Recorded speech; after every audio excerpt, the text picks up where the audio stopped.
తాత ఓ తాత ఇతను ఎక్కడ చూసినట్టుగా ఉంది.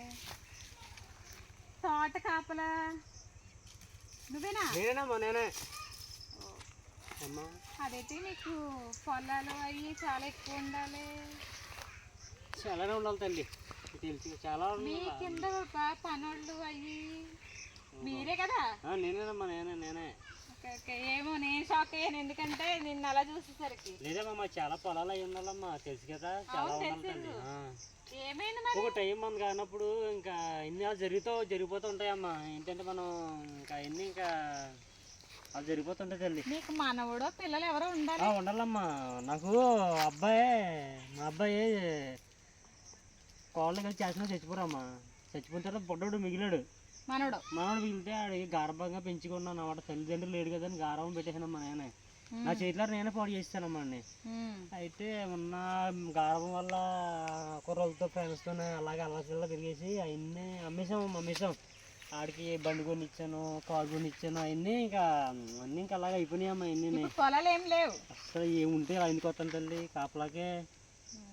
అయితే చాలా దారుణంగా ఉందమ్మా నా పరిస్థితి అయితే. ఇంకేం లేదు, ఇంకా ఆధారం అయితే ఏం లేదమ్మా. నేను ఇంకా ముసలి కూడా పోయింది. ఇంకా చెప్పడానికి ఏముంది తల్లి. ఇంకా ఓన్లీ ఏంటి మీ మనవడ వల్ల ఎంత లాసా? మనవడాలి తల్లి, మనవడు. ఎందుకు అలాగా? ఆడు తాగుతాడేంటి? తాగడం కదమ్మా, ప్యాకెట్లో మందు తాగడాలు.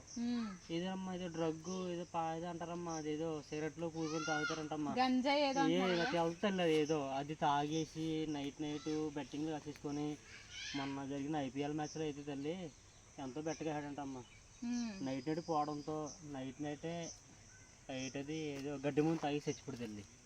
మొన్న న్యూస్ ఏదో వచ్చింది. మీ మనవడేనమ్మా. చాలా నిజంగా అప్పటి నుంచి ఇంకా మా పరిస్థితి ఇంకేం బాగాలేదు తల్లి. నేను అప్పులు తీర్చలేక ఉన్న మొత్తం అమ్మేసుకుని ఆడికి అప్పులు కట్టాను తల్లి. చాలా దారుణం అయిపోయింది తల్లి. కానీ చాలా దారుణం. ఎందుకంటే నిన్ను అలా చూసి ఇప్పుడు సడన్ గా మా తోటలో నిన్ను చూసేసరికి నేను షాక్ అయ్యాను. మీకు తెలిసి ఉంటుంది మీ కింద ఆల్రెడీ పొలాలు ఉండడం, తోటలు ఉండడం. అవును, కానీ నిజంగా చాలా భయంకరంగా అనిపిస్తుంది నిన్ను ఎక్కడ చూసేసరికి. అసలు ఈ పిల్లలు తల్లిదండ్రులు వాళ్ళు చెడిపోతున్నారు, వాళ్ళంతటా వాళ్ళు చెడిపోతున్నారో తెలియదు. కానీ సరే కదా, మరి వెళ్ళొస్తానైతేనే సరేనా? చూడండి, మా ఊరు పక్కనే ఇప్పుడు ఈ తాత ఉండేది. ఆ తాతను చూస్తుంటే నాకు చాలా బాధాకరంగా ఉంది. ఎందుకంటే వాళ్ళు చాలా గొప్పగా బతికారు కానీ ఒకప్పుడు. ఇప్పుడు ఇలా ఆయన చూసేసరికి నిజంగా ఏదోలా అనిపిస్తుంది.